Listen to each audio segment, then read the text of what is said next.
18페이지에 첫 번째 단락 제일 마지막 성경 구절 한번 볼게요. 아까 이사야 51장 15절 나는 나다. 나는 바로 네 하나님 여호와라. 내 이름은 만군의 여호와다. 이렇게 당신의 이름을 당신이 계시하신다는 사실을 우리가 확인했고요. 왜냐하면 이렇게 연결어가 좋겠네요. 왜냐하면 로마서 11장 36절 이는도 연결어가 되네요. 이거는 그대로 써도 만물이 주에게서 나오고, 주는 바로 하나님 여호와 주 예수 그리스도, 구분이 안 됩니다. 만물이 주에게서 나오고 주로 말미암고 그 다음에 주께로 돌아감이라. 그래서 영광이 그에게, 주께, 주 예수 그리스도 하나님 여호와에게 세세에 있으리로다. 아멘. 이렇게 해서 계시의 세계가 결국은 하나님에 대한 영광 찬미로 그렇게 끝난다는 사실을 확인을 해주고 있습니다. 그 다음 단락은요.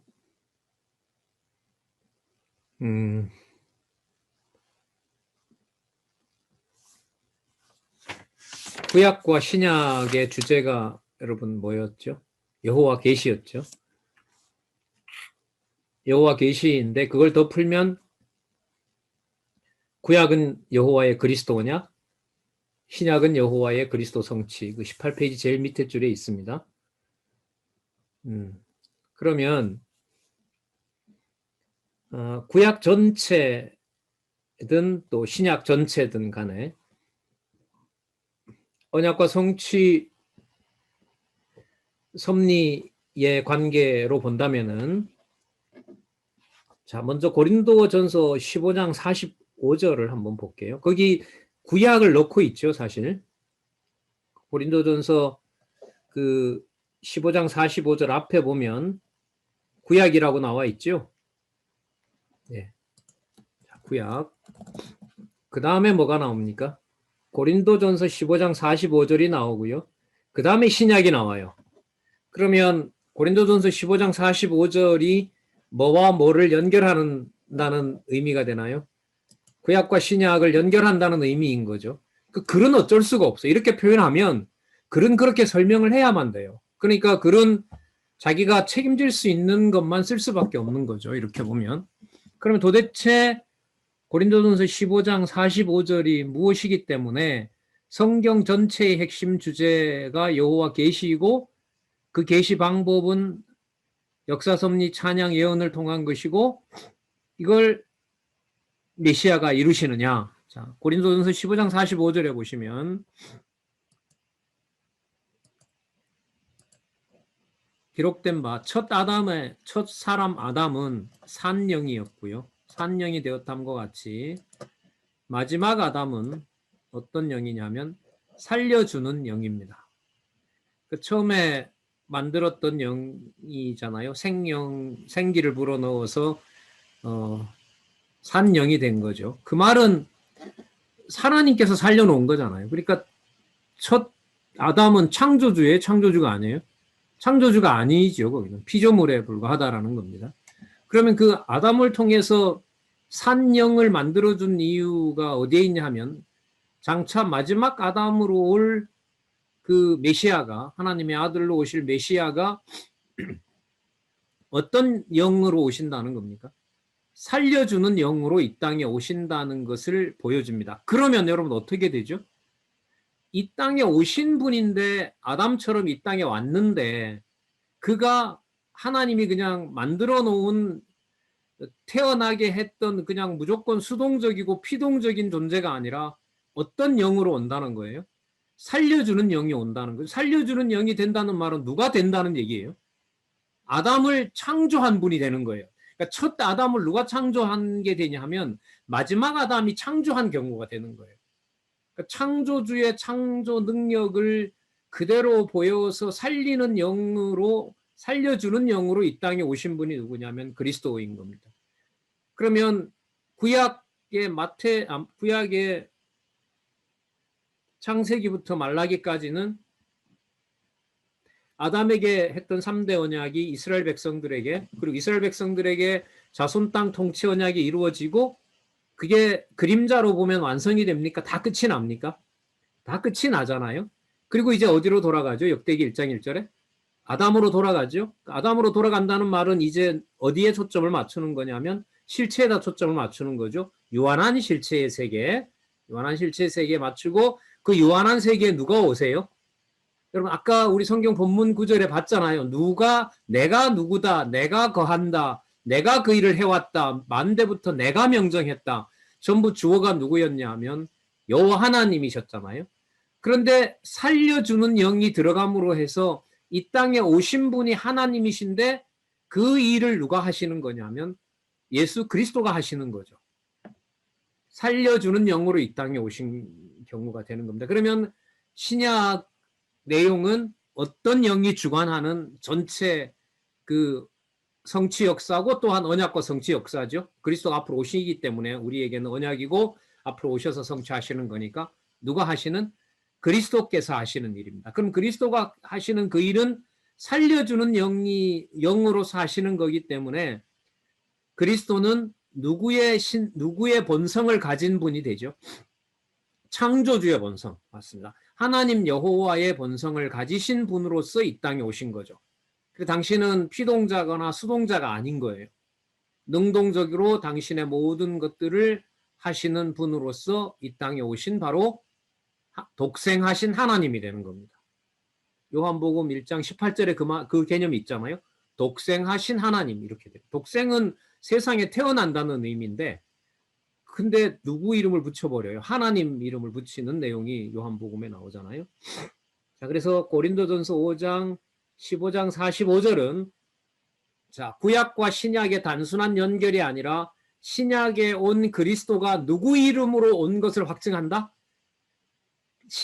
구약에서 아브라함, 이삭, 야곱 이후의 나라의 모형을 끝내고 역대기 1장 1절에 아담이 등장해서 성전 회복하고 느헤미야에서 국격이 회복하고 자손 땅 통치까지 에스더에는 이방인까지 다 집어넣어서 실체적인 언약을 이 땅에 낫게 하시는데, 낫게 하는 분이 여호와라고 했는데 이 땅에 오셔서 아버지의 이름으로 아들을 낳았고 또 살려주는 영이 누구시다? 그리스도다. 그래서 그리스도가 신약에서 하시는 모든 활동은 누구의 이름으로 어디에 있는 사건이 된다? 아버지의 이름으로, 여호와 하나님의 이름으로 창세전에 있는 사건이 된다. 그걸 연결해 주는 개념으로 다른 부분에도 있지만 이 저자는 고린도전서 15장 45절을 여기에다가 구약과 신약 사이에 배치했다.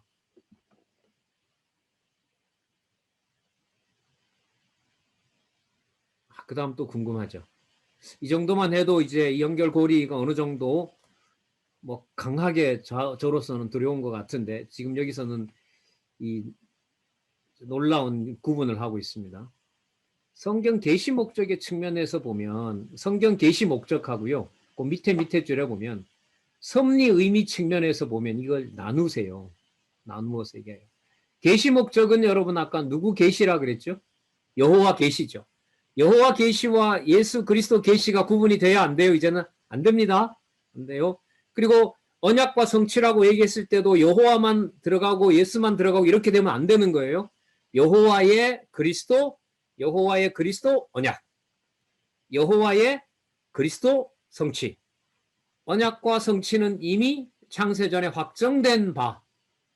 그렇기 때문에 지금 우리에게는 그리스도가 약속하신 것은 언약이지만 창세전 그리스도의 사역으로 가면 교회는 만들어지는 게 아니라 항상 뭐로 존재합니까? 창세전에 완전한 것이 계시되는 채로 우리들에게 있는 겁니다. 그러면 여러분 어떤 발상이 안 되냐 하면, 우리가 뭔가를 좀 더 하면 우리 가정이 더 나아지겠구나. 그거는 반은 날리는 거예요. 반은 날려버리는 거예요. 그러니까 뭐가 약화된 거죠? 창세전 여호와 하나님과 예수 그리스도에 대한 확신이 약화된 거죠. 그걸 성령께서 약화시키기도 하고 기억나게도 하는 거예요. 그런데 성경 신학이 있음으로 해서 어떤 일이 어떤 것까지 우리는 배웠냐 하면, 약화시켜서 성전이 불타는 것처럼 그렇게 하나님께서 팽개쳐 버린다 하더라도 그 현장이 누가 살아계신 현장이 되는 거죠. 하나님 여호와가 살아계신 현장이라는 제 이제 주로 쓰는 표현으로 보면 배수진을 치는 거죠. 버리더라도 하나님 살아계신 거는 지우지 마세요. 이런 태도가 되는 거죠.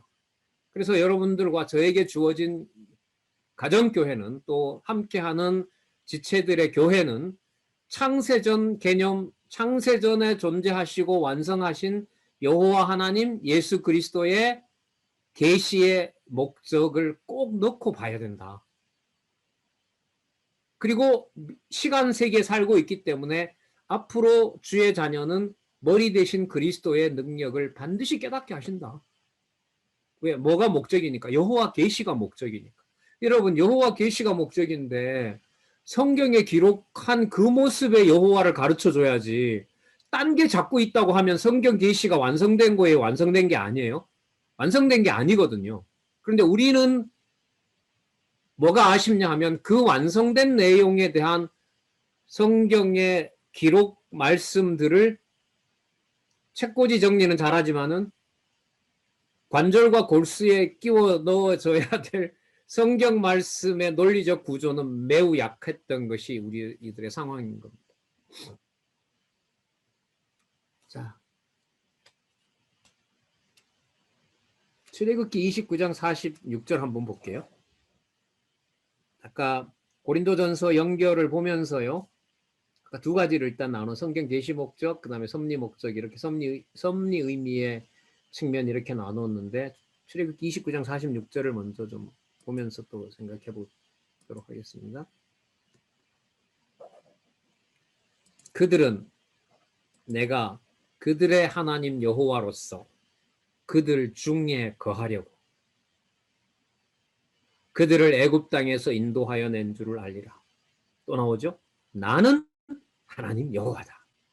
나는 누구다. 그래서 여러분 나중에 성경 보실 때 한번 관심을 가지고 보세요. 복음서에 보면 예수님께서 나는 누구냐, 나는 누구다, 나는 누구다, 나는 누구다 굉장히 많습니다. 그게 예수님이 만들어낸 말이 아니라 구약에서 어떻게 나와 있었기 때문에 나는 하나님 여호와다, 나는 하나님 여호와다, 내가 너희 중에 거한다 이게 나왔기 때문에 예수님은 그 말을 그대로 이룰 수밖에 없어요. 하나님과 예수님이 분리가 안 되는 거기 때문에 내가 그리스도다, 내가 하나님의 아들이다, 내가 다윗의 자손이다, 내가 아브라함보다 먼저 있었다, 내가 모세보다 먼저 있었다, 내가 처음이고 나중이고 나중이다, 알파와 오메가다, 전에도 있었고 지금도 있고 앞으로도 올 자다. 이렇게 그런 문장이 많습니다. 이게 아주 핵심적인 문장으로 봐주셨으면 좋겠고요. 자, 출애굽기 29장 46절 다시 보면은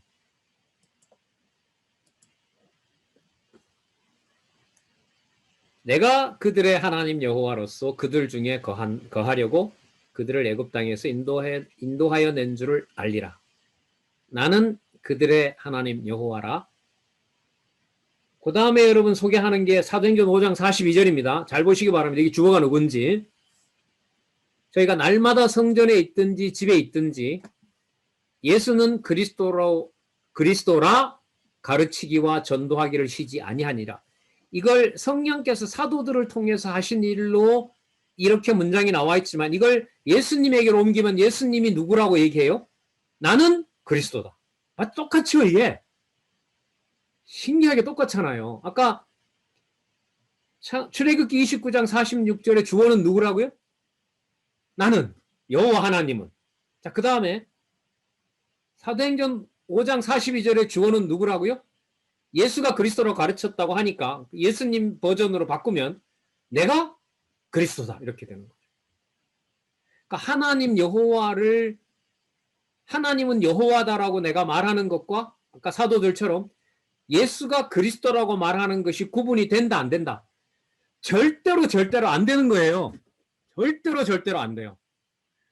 하나님 여호와는 좀 알겠는데 예수 그리스도는 난 잘 몰라. 이게 정신 나간 소리. 이거는 그야말로 이거 그래서 신약만 뭐 강의하고 뭐 이거 안 되는 거예요. 절대로 안 되는 겁니다. 여러분 오늘 구절들 보니까 여호와 계시라는 구절을 소개하면서 이 저자는 계속 구약에 있는 개념에다 뭘 갖다 계속 붙여요? 신약의 내가 누구다? 그리스도다. 나사렛 출신 내가 바로 유대인의 왕이다라는 이 명법을 구절을 계속 같이 병행으로 붙이고 있죠. 그럼 뭐와 뭐가 구분이 안 된다는 거죠. 우리가 아까 말씀드린 대로 여호와는 하나님이시다. 예수는 그리스도이시다. 분리하지 말고 붙이면 여호와는 하나님이시다. 그러므로 예수는 그리스도다. 어디에 있는 차원을 계시하는 문장이라고요? 창세전. 창세전. 이 소득만 하나만 가져도 오늘 우리가 보낸 시간은 창세전에 있는 것을 압축해 놓은 개념이라는 것만 우리가 생각할 수 있어도 세 번째 단락에 어떤 내용이 앞으로 나오더라도 어디에서부터 출발할 수가 있어요? 창세전에 누구와 누구가 구분되지 않는 여호와 하나님, 예수 그리스도가 구분되지 않는. 그러면 성령께서 대언의 영이시니까 사도들에게 아까 예수는 그리스도라고 가르쳤더라는 말처럼 누가 대언을 하시는 거죠? 그리스도가 대언하시는 거거든요. 어떻게 이런 구절을 이렇게 붙일 수 있죠, 도대체? 참 따님들 얘기대로 참 천재세요, 진짜. 이 저자는. 이 성경 전체를 소개하는 구절에 이 구절로 소개를 해간다.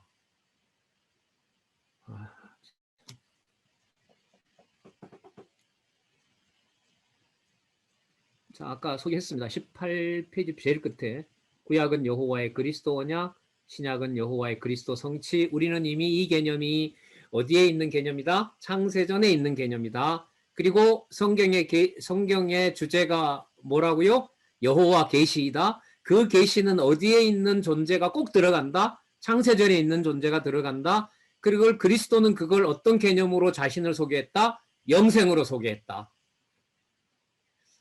이 정도 그림을 그리면 어느 부분이라도 들어가서 조금만 신경 쓰고 본문의 연계를 지어가면 금방 우리가 사다리를 만들어서 야곱처럼 어디로 갈까요?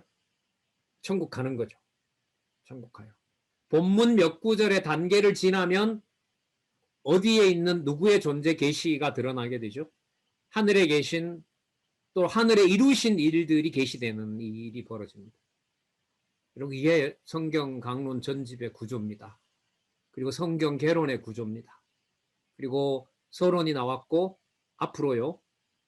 저도 이제 만약에 교정을 하게 되면 저는 이런 부탁을 드릴 수 있겠죠.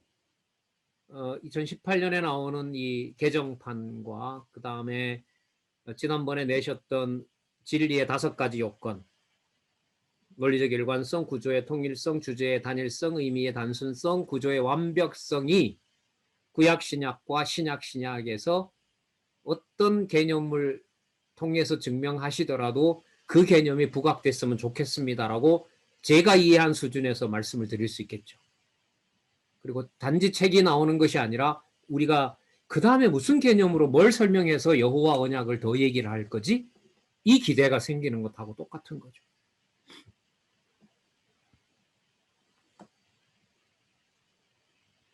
어떤 분이 요즘 유명하게 많은 요즘 아주 재미있는 그 영화, 넷플릭스 영화 되게 재밌잖아. 혼을 쏙 빼놓잖아요. 전부 다 텔레비전 드라마가 무서워져 버리고 이랬는데 어떤 분 얘기가 이 성경에 이런 흘러가는 방향으로 여호와 계시 과정을 보면 최고 톱 클래스의 수백만 관중을 몰고 다니는 영화보다가 더 재밌다 이런 말씀을 하시더라고요.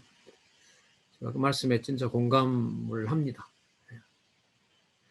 어떻게 이렇게 여호와의 존재를 이런 개념 속에다가 넣고 확증을 해줄 수가 있나 이런 게 많이 생각이 듭니다. 다시 우리 19페이지에 오면 다시 반복되는 구절이 하나 있죠. 여기 보시면 깊도다 하나님의 지혜와 지식에 부요함이요 그의 판단은 측량치 못할 것이며 그의 길은 찾지 못할 것이라. 그러니까 이걸 다르게 말하면 우리가 공부했던 방식으로 말하면 땅에 일어나는 일을 설명할 수가 절대로 없다. 어디에 가서만 설명이 된다? 창세전에 속한 지혜와 지식으로만 설명이 가능하다. 여러분, 그래서예요. 그래서가 되는 거예요. 그래서 전도서 12장 13절이에요. 전도서 12장 13절이에요. 이게 여러분 성경 강론 전집 구약과 신약 여호와 계시의 마지막에 소개하고 있는 전도서 12장 13절 볼까요? 일의 결국을 다 들었으니 여호와 하나님을 경외하고 그 명령을 지킬지어다. 일의 결국을 다 들었고 여호와가 창세전에 정하셨고 명하셨고 성취하셨고 내가 하나님 여호와임을 드러내셨고 그리고 그 말씀하시는 내용이 여호와 하나님의 존재를 확증해 주는 거니까 그 개념을 그 말씀을 그대로 받아들이는 것이 우리의 뭐가 되는 거죠? 본분이 되는 거죠. 다른 건 없어요. 그런데 이 일을 아까 이미 약속하셨죠. 누가 거주하시면서 하신다고 했어요? 출애굽을 왜 시킨다고 했죠? 내가 너희들과 함께 거하려고 하나님이 하신다고 했잖아요. 그러니까 이 일을 하나님께서 명령하셨다라는 말은 이 일을 반드시 뭐 하겠다? 이루겠다는 말씀인 거죠. 있으라 하신 하나님이 있게 하신 것, 땅이 있으라 빛이 있으라 하신 분이 그걸 이렇게 하신 것처럼 바로 그 명령을 지킨다는 말은 여호와 하나님만 기억하도록 하는 것이 바로 하나님의 목적이기 때문에 바로 그것을 사람의 본분으로 가르쳐 주신 거죠. 자, 아까 하나님이 하시는 일을 누가 하시는 걸로 확정을 하셨죠? 그리스도가 하시는 걸로 하나님 여호와 예수 그리스도가 분리되지 않는다는 거 우리가 확인했고요. 그리고 여기 사람의 본분이라고 나오는데요. 여러분 이 사람이라는 말이 무슨 뜻이냐면 히브리 말로 이게 아담이에요. 아담이 사람이라고요. 아담. 그런데 아담은 두 종류의 아담이 있죠. 우리 오늘 살펴본 데는 어떤 아담이 있죠? 산영 아담이 있고요. 또 마지막 아담인 뭐 하는 아담요? 살려주는 아담이 있잖아요. 살려주는데 무엇을 주는 아담이죠? 예수님 아까 요한복음 5장 39절을 그 개념을 쓰면 영생을 주시는 아담인 거잖아요. 그러면 사람의 본분이라는 말 속에는 여호와 하나님을 경외하는 것을 첫 아담이 실패한 것을 누가 그 본분을 완성하신 거죠? 마지막 아담이 완성을 하신 거죠. 그러면 사람의 본분을 본분되게 하시는 분이 누구다라는 걸 우리가 오늘 9절에서부터 지금까지 살펴봤죠. 10개 이상에서 하나님이 그렇게 하신다는 거죠. 그러니까 누구 계시가 맞아요. 여호와 계시가 맞는 거죠. 주께로 나왔고 주께로 말미암고 주께로 돌아간다는 말이 맞는 겁니다. 따라서 사람 본분이라고 해서 지금까지 하나님이 다 했으니까 네가 지금부터 해야 된다 이런 말이 아니에요. 성경은. 그러면 그리스도를 보낼 필요가 없으신 거죠. 자, 23페이지에 가서 우리는 구약에 가서 살펴보도록 하겠습니다. 구약의 근거는 우리가 이미 지나왔던 여호와 하나님 예수 그리스도를 절대로 잊어버리시면 안 돼요. 창세전 개념이 얼마나 깊게 들어와 있는지 우리는 이미 확인을 했습니다. 자, 먼저 그 세 번째 단락에 보시면은요. 세 번째 단락에 구약의 근거가 뭐냐 하면 성경입니다. 맞죠? 구약이 어디 안에 들어있어요? 성경 안에 들어있잖아요.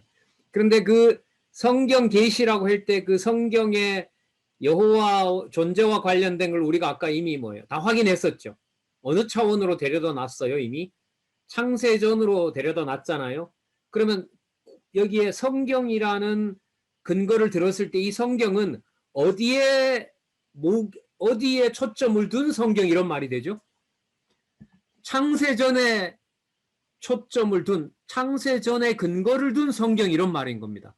창세전에 근거를 둔 성경이므로 구약도 어디에 근거를 둔 성경, 창세전에 근거를 둔 성경. 여기서 비밀이 하나 터집니다. 그러므로 두 번째 단락에서는 강론집에서 무조건 뭐가 나올 수밖에 없다. 무조건 무슨 근거가 나올 수밖에 없다. 여호와 하나님께서 창세전에 작정하신 영원한 뜻이 나올 수밖에 없다. 오늘 우리는 그걸 어디에서 확인했느냐? 여호와 계시라는 것을 설명하면서 여호와 하나님과 예수 그리스도를 분리하지 않는 어디 차원을 계속해서 확인해 줬기 때문에 창세전 차원을 확인해 줬기 때문에. 따라서 구약을 설명하고 있는 여호와의 메시아 언약을 설명하고 있는 23페이지의 성경에다가 의미를 부여한다면은 어디에 속한 내용을 보여주는 성경력?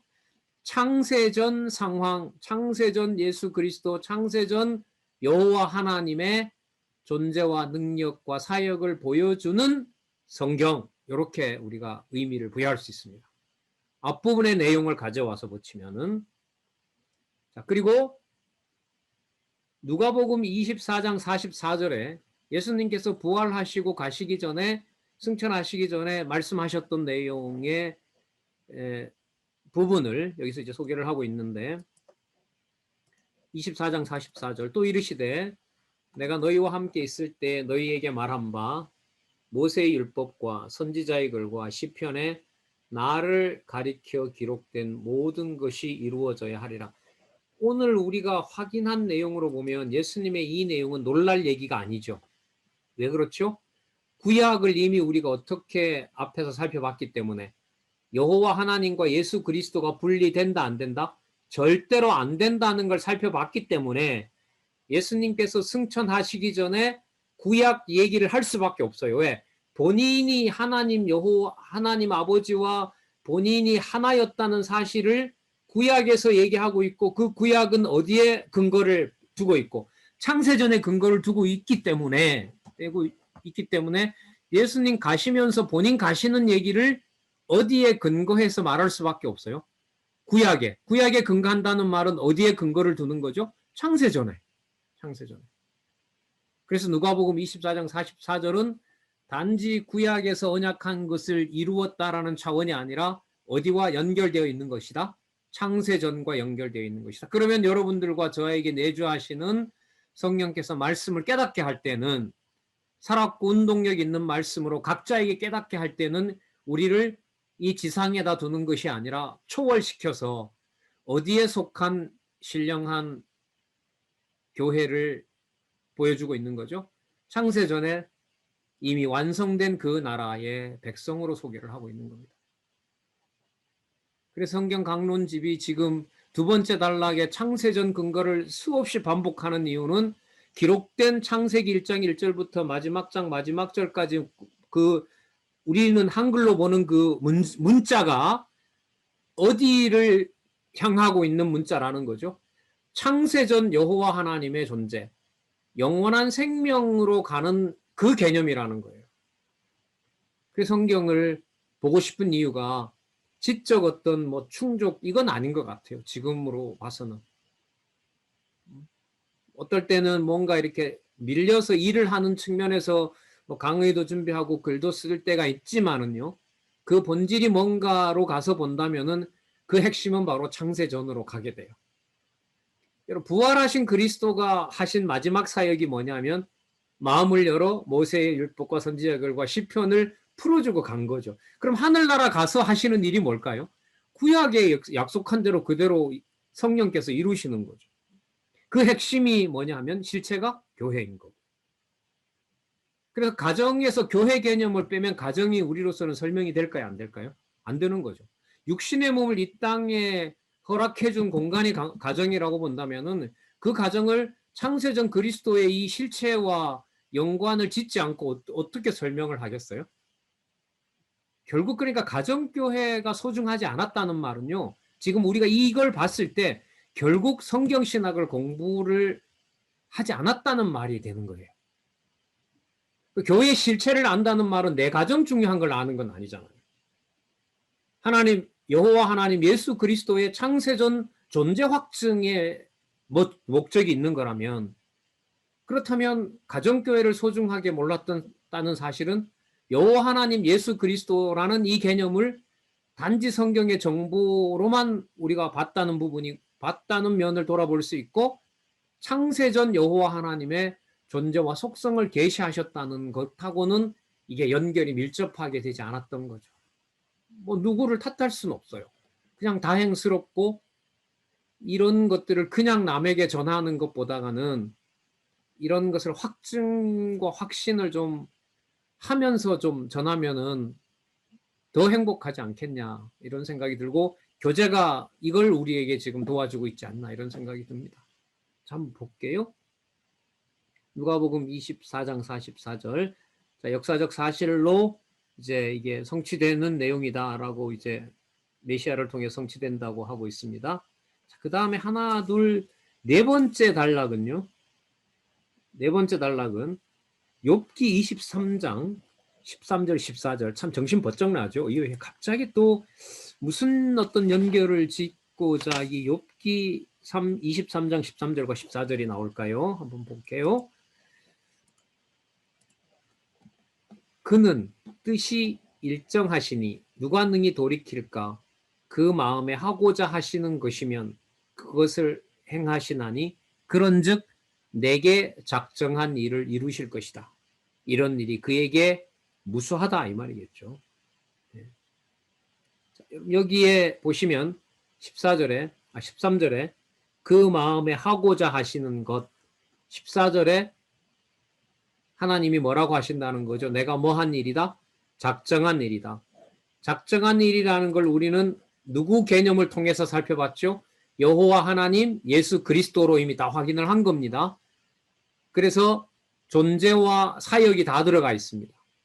하나님 여호와 그 사역은 예수 그리스도에게 확증하신 사실을 우리는 살펴보고 지금 이 구절을 보고 있습니다. 자, 시편 33편 11절은 자, 논리적인 연결어를 좀 만들어서 살펴보면 하나님께서 그 마음에 하시고자 하는 일을 하신 것이고 또 그것을 분명히 행하시고 그 일은 작정하신 것을 이루심으로 그러므로 시편 33편 11절 여호와의 도모는 여호와가 주관하시는 일은 반드시 영영이 서고 그 심사는 그 마음에 고려해서 이루시는 일은 대대에 이른다, 대대에 성취된다. 이게 바로 구약 근거로 제시하고 있는 작정하신 내용을 누가 이루신다? 하나님이 이루신다. 영영이 선다는 말을 조금 의미를 부여한다면은 언제 작정한 일이 반드시 이루어진다는 거죠. 창세전에 작정한 일이 반드시 이루어진다는 거죠. 성전이 불에 타고 여호와의 이름이 든 법궤가 불에 타는 상황도 빼앗기는 상황도 창세전에 작정하신 일이 맞습니까? 맞죠. 그러니까 여호와의 이름을 누구 방법대로 보존하신다는 겁니까? 여호와의 방법대로 보존하신다는 뜻이 되겠죠. 자, 반드시 그것이 이루어진다. 자, 여러분 잠언 8장 32절은 8장 22절은 어떤 접속어로 넣어서 읽으면 좋을까요? 먼저 읽고 한번 접속어 만들어 볼까요? 여호와께서 그 조화의 시작, 곧 태초에 일하시기 전에 나를 가졌다. 여기서 나는 여러분 아시는 것처럼 지혜거든요. 지혜를 인칭화한 거잖아요. 여러분 시편 33편 1절에 보면 누가 반드시 세상 끝날까지 이룬다고 했죠? 여호와가 이룬다고 했죠. 그런데 지금 잠언 8장 22절에는 여호와 말고 창세전에 하나님이 태어나게 하신 존재가 있어요. 누구예요? 지혜가 있잖아요. 그죠? 물론 이 지혜는 그리스도인 거죠. 그러면 여호와께서 대대에 이르도록 그 일을 하신다라는 것은 누가 하시는 일과 분리가 안 됩니까? 지혜가 하는 일과 분리가 안 되는 거죠.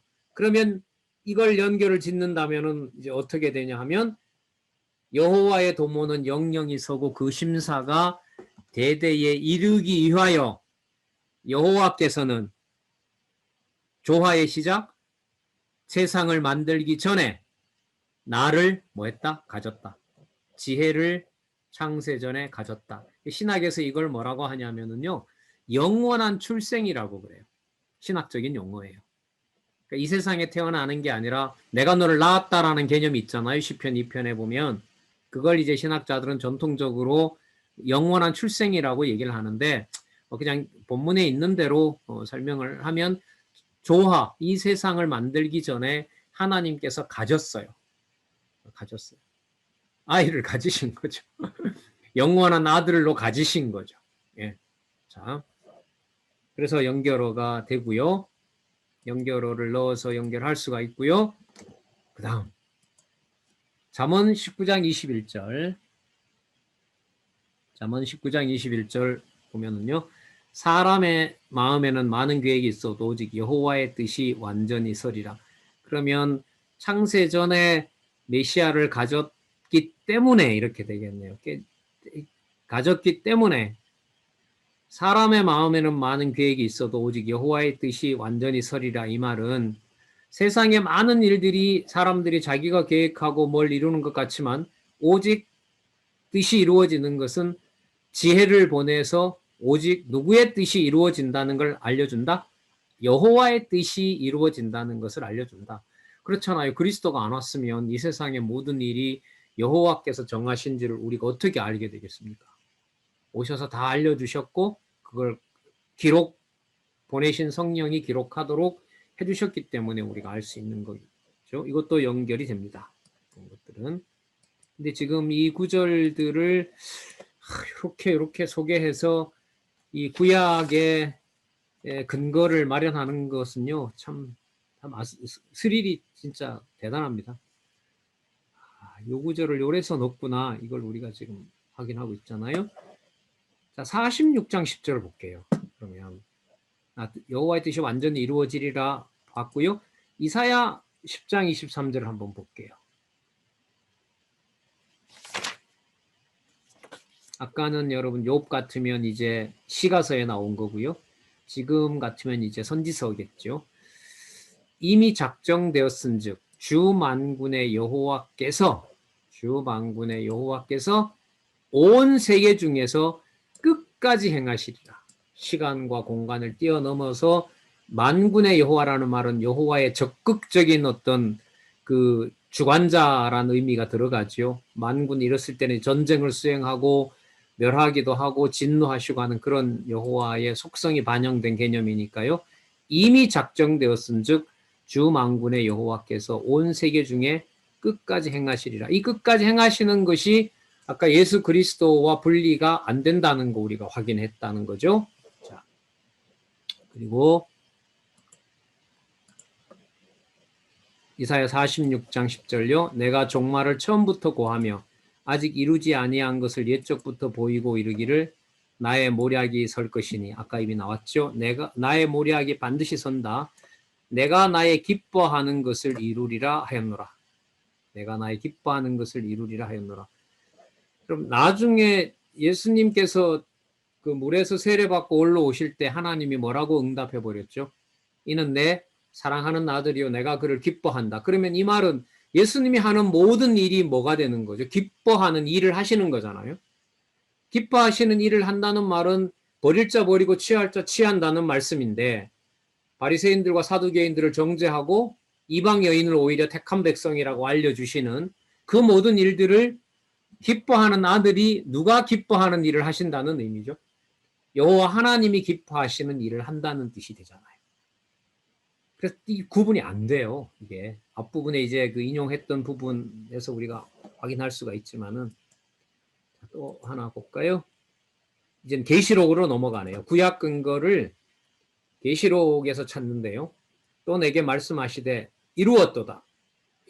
성취했도다. 완벽하게 이루어진다는 거죠. 왜냐하면 아까 만대까지 심사는 대대에 이른다고 했으니까요. 왜냐하면 이렇게 되겠네요. 왜냐하면 나는 알파와 오메가라는 말은 처음에 계획했던 대로 그대로 이룬다는 말이고요. 처음과 나중이요. 내가 생명수 샘물로 목마른 자에게 값없이 준다. 여러분 생명수 샘물을 목마른 자에게 값없이 준다는 것 하고요. 오늘 처음 소개했던 요한복음 5장 39절에 나타난 무슨 개념하고 맞닿아 있습니까? 연결됩니까? 영생. 그럼 확실하죠. 그러면 계시록을 든 이유는 분명하네요. 요한복음에 아까 시작했던 영생이라는 그 영생을 누구에게 맡겨서 모든 것을 대대까지 완성하신다? 예수 그리스도에게 맡겨서 모든 것을 완성하신다는 말이 되죠. 그 실체가 뭐냐 하면 바로 교회죠. 교회를 무슨 개념으로? 영생 개념으로 연결시키는 것을 우리가 좀 고민하고 공부할 필요가 있어요. 매우 중요한 주제인 것 같아요. 사도행전 1장 12절에서부터 요한계시록 승리까지 포함해서 영생을 어떤 맥락에서 교회 설립이나 양육이나 무쟁이나 투쟁이나 승리에서 영생 개념을 우리가 이렇게 중요한 개념으로 봤기 때문에 어떤 맥락에서 그 말이 나오는지를 보면요. 여호와 계시 개념으로 갑니다. 왜냐하면은 영생 개념에서 가장 중요했던 부분이 누구 이름과 누구 이름이 분리되지 않는 걸 우리가 확인했죠. 이 저자가 인용한 구절에서 여호와 하나님과 예수 그리스도의 분리가 안 된다는 걸 영생에서 확인했기 때문에 교회 설립을 성령께서 하실 때 성령, 성부, 성자, 삼위 하나님의 존재와 확증이 무슨 개념으로? 영생 개념으로 확증된다는 걸 알 수 있거든요. 그러면 무슨 개념으로 넘어가기가 좋아요? 여호와 계시로. 여호와 계시로. 그러면 뭐 성경은 너무너무 그 자체의 어떤 권위 있는 말씀으로 또 우리가 지난번 받은 책에서 반대로 논리적 일관성과 구조적 통일성이 아주 선명하게 드러나는 겁니다. 그러면 주제가 드러나잖아요. 의미가 단순해지는 거고. 아무리 수천 가지 내용이 있다 하더라도 말이죠. 자, 다음 또 두근거리는 마음으로 계시록 1장 8절을 넣네요. 주 하나님이 가라사대, 주 하나님은 여호와 하나님이라 보시면 돼요. 나는 알파와 오메가라. 이제도 있고 전에도 있고. 그러니까 처음 시작했던 것을 내가 그대로 마친다. 주께로 나오고 주께로 말미암고 주께로 돌아감이라. 이제도 있고 전에도 있고. 여기 보세요, 여러분. 계시록 1장 8절 끝에 보세요. 장차 올 자요 전능한 자라. 여러분 나중에 여호와 하나님이 오세요? 예수님이 오세요? 재림에 여호와가 오신다고 해요? 예수 그리스도가 다시 오신다고 해요? 예수 그리스도가 오시잖아요. 근데 계시록 1장 8절에는 누가 오신다고 해요? 주 하나님은 여호와 하나님 번역으로 해도 돼요. 그러니까 누가 오신다는 거죠? 여호와 하나님이 오신다는 거죠. 그럼 둘 중에 누가 오시는 건가요? 그런데 우리가 이걸 아까 5장 39절에서부터 첫 부분에 이걸 봤잖아요. 어떤 차원에 있는 얘기라고요, 이게? 창세전에 있는 차원이에요. 그게 창세전 여호와의 계시인 거예요, 성경이. 그러면 여러분 그 부분, 그 구절만 그럴까요? 창세기부터 요한계시록까지 기록한 수천 가지의 이야기들이 전부 그렇게 논리적으로 되어 있을까요? 그렇게 논리적으로 연결되어 있는 거죠. 그러면 여기에서 주 여호와가 오신다는 것과 예수께서 재림하신다라고 하는 것은 다른 얘기가 아니라 같은 얘기가 되는 겁니다. 그걸 오늘 수십 구절에서 확인을 한 거죠. 그러면 여호와 계시라는 말은 반드시 수식어가 뭐가 들어가는 거죠? 어디에 계신 여호와의 계시? 창세전에 계신 영존하시는 여호와의 계시. 그 계시의 내용은 누구라고요? 여호와의 메시아 언약, 여호와의 그리스도 언약, 여호와의 그리스도 성취. 이렇게 되는 겁니다.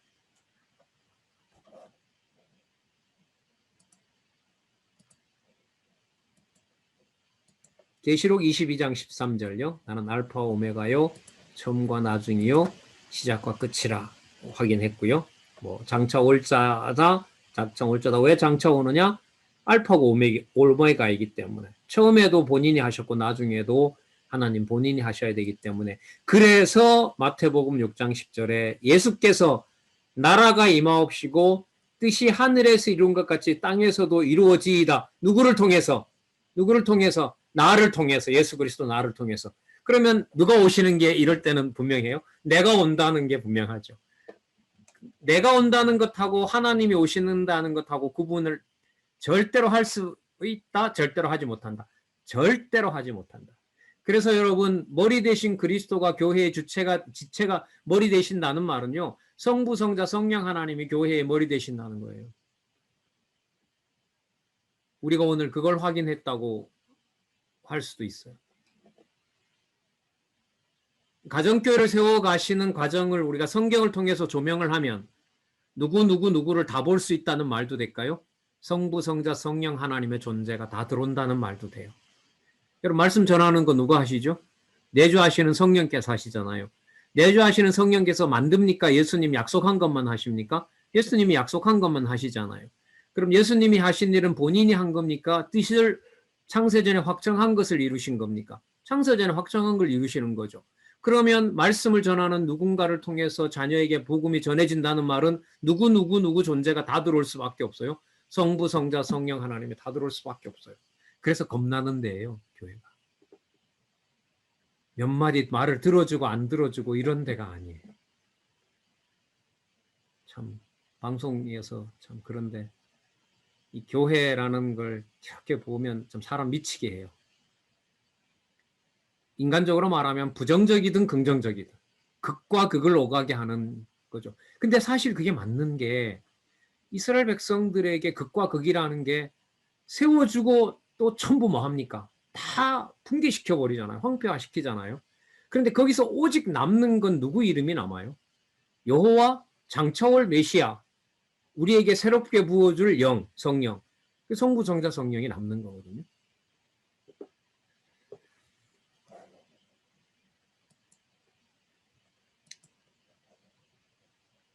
그래서 우리는 창세기 15장 17절을 언약 개념과 관련해서 이제 살펴보겠습니다. 언약 개념과 창세기 15장 17절은 해가 져서 어두울 때에 연기 나는 풀무가 보이며 타는 횃불이 쪼갠 고기 사이로 지나더라. 아까 구약의 그 제목이 뭐였습니까? 그 주제가 뭐였죠? 여호와의 메시아, 여호와의 그리스도 언약이었잖아요.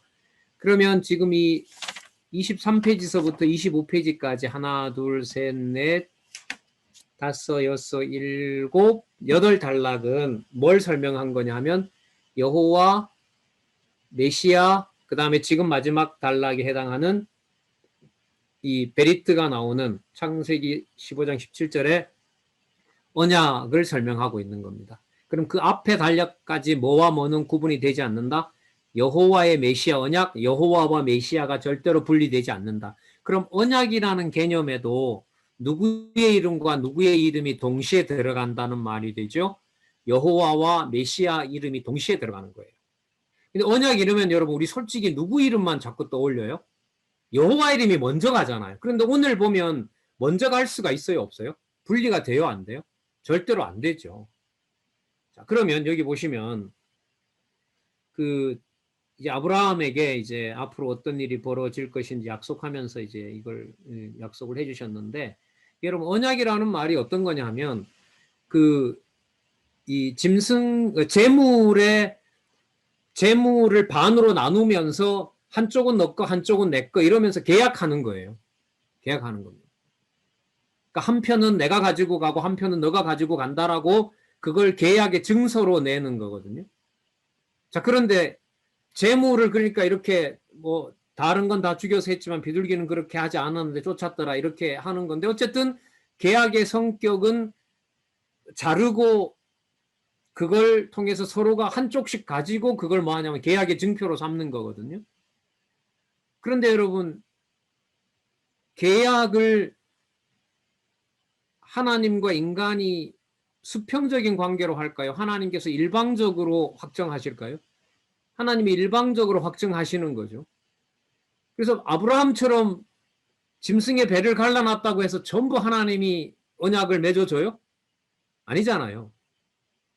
여러분 짐승을 수없이 잡아 죽여도 지성소에 대제사장이 가지고 들어간 그 피를 하나님이 받아주지 않으면 계약 언약의 자손이라는 확인을 해주는 언약의 자손이라는 사실을 확인받아요, 못 받아요? 못 받잖아요.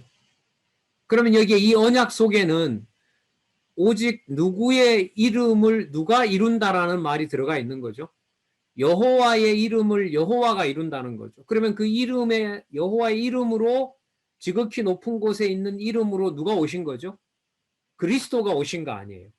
그러면 이 언약 속에는 여호와의 언약을 그리스도를 통하여 이루신다라는 의미로 본다면은 언약이라는 것 속에는 누구와 누구의 이름이 같이 들어가 있다? 여호와와 그리스도의 이름이 같이 들어가 있는 개념이 되는 겁니다. 그래서 지금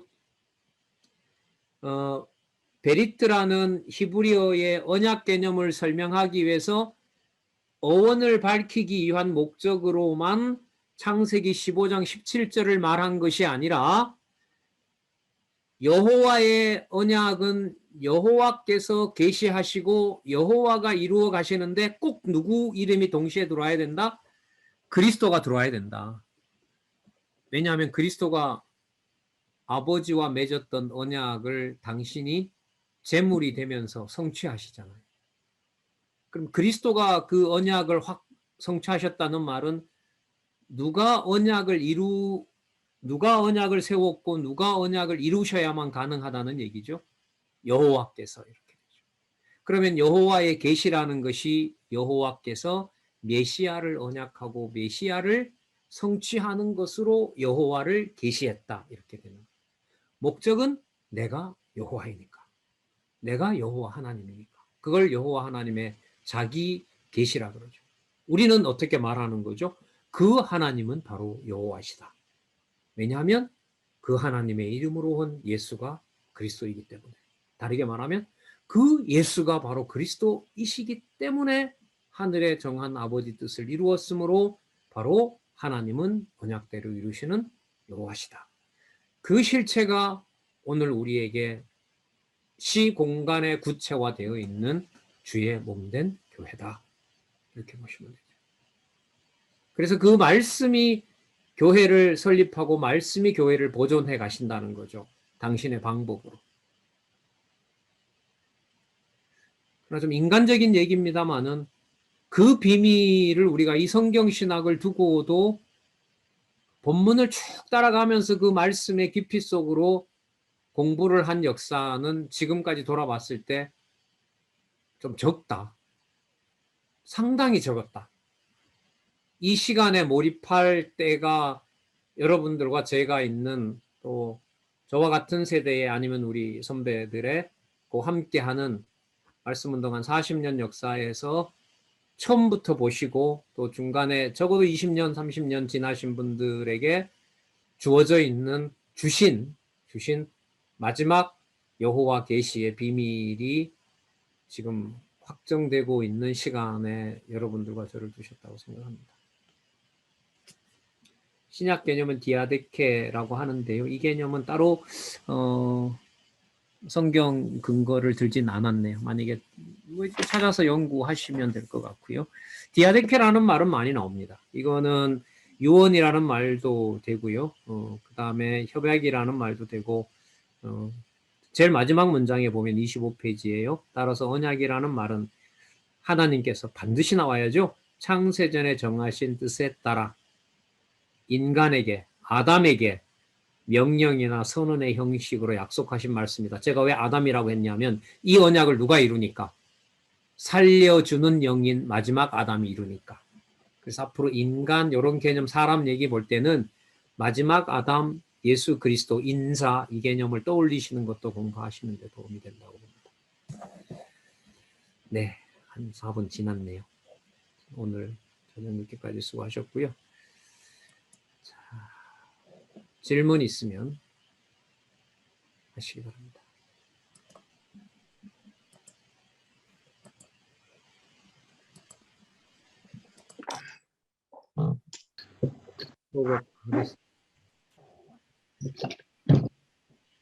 예. 편안하게 주무실 일밖에 안 남았죠. 꿈속에서 창세전 갔다 오시기 바라고요. 저도 갔다 오길 바랍니다. 안 돼 있는 게 아니고 말씀 떠오르면 가는 거라며요. 제가 봐도. 말씀이 여호와 하나님 예수 그리스도와 연결되면 창세전 가는 거잖아요. 책에서 안내를 해주고 있잖아요. 요한복음 14장 20절에 한마디로 정리해 주시네. 내가 아버지 안에 너희가 내 안에. 그러니까 이 말을 여러분 예수님이 만든 거예요. 예수님이 구약에 나와 있는 거를 성취하신 거예요. 성취하신 거죠. 성취하신 거죠. 아까 출애굽할 때 얘기하셨잖아요. 내가 너네들을 왜 데리고 온다고요? 내가 너네들한테 거하려고 이렇게. 거하려면 가나안에서 거해지 왜 광야 40년에 거하냐고. 제 불만은. 그 방법이 별로 마음에 안 드는 거죠. 임마누엘. 만에 하시는 방법이 다른 거예요. 또 혹시 뭐 얘기하실 거 있으면 1, 2분 자유롭게 얘기하시고요. 그 다음에 기도하고 마치고.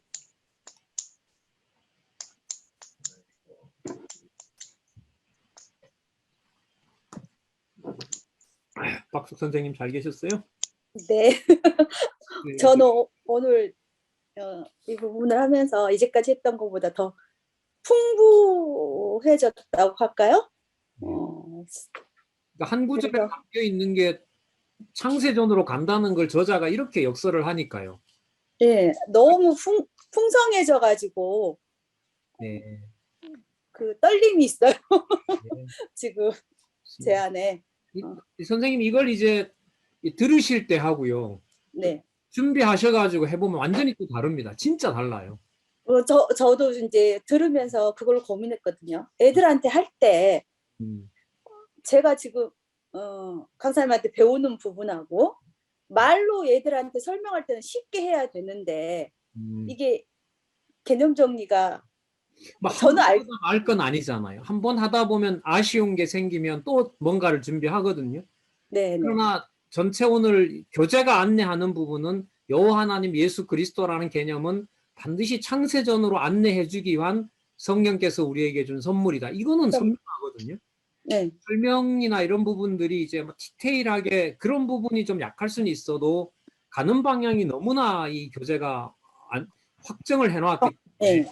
그 부분을 이야기하실 때 그 본인 이야기를 본인이 듣는 그 과정에 그 이른바 이제 안내를 하시는 과정에는 또 다른 느낌이 있습니다. 뭐 제 개인적으로 준비한 것하고 오늘 이제 한 4시간 뭐 같은 내용이지만 어쨌든 4시간 을 하는 동안에 생각하지 못했던 것들이 적어도 10마디 중에 서너 마디가 추가가 되거든요. 말하는 사람도 생각하면서 말을 하거든요. 네. 근데 그 방향을 우리가 잊어버리고 본문으로 내려가는 그 기쁨이 없으면은 나한테 양식이 별로 안 되더라고요. 그래서 이 교재는 진짜 하나하나 놓치지 않게 하는 안내다. 오늘 우리는 너무 뭐 놀라운 얘기들을 안내를 받았기 때문에 저자는 이제 이런 부분들을 뭐 연구원들 뿐만 아니라 상세하게 해주기를 원하는데 교재가 적은 지 이제 4년이 됐는데도 이제 이런 교재 물론 이제 코로나라는 게 있겠죠. 아니면 포럼이나 이런 데서 이런 부분들을 이제 발표도 하고 확인도 하고 하시면 좋겠지만은 그런 부분들이 좀 더 좀 인간적으로 좀 활성화됐으면 좋겠다. 그런 생각이 듭니다. 네, 공군자 검사님도 반갑고요. 전부들 편안한 시간 되시기 바랍니다. 기도하고 마치겠습니다. 하나님 감사합니다. 감당할 수 없는 진리를 안겨주셨고 많은 고민과 수많은 시간을 성경을 하나님의 말씀으로 확증하는 일에 귀한 우리 신앙의 선배를 사용하셔서 함께하는 진리의 소통이 이루어지는 또 영적인 교제가 이렇게 의미 있게 다가오는 시대에 하셨습니다. 간절히 원하옵니다. 동력하시는 모든 우리 동력자들 진리의 말씀 하나하나 땅에 떨어지지 않도록 꼭 붙잡고 소개하는 일, 안내하는 일에 매진할 수 있도록 하나님 보호하여 주시옵소서. 여기까지 하나님의 감사드리오며 예수님의 이름으로 기도드렸습니다. 아멘. 수고 많으셨습니다. 수고하셨습니다. 수고하셨습니다. 다음에 봬요.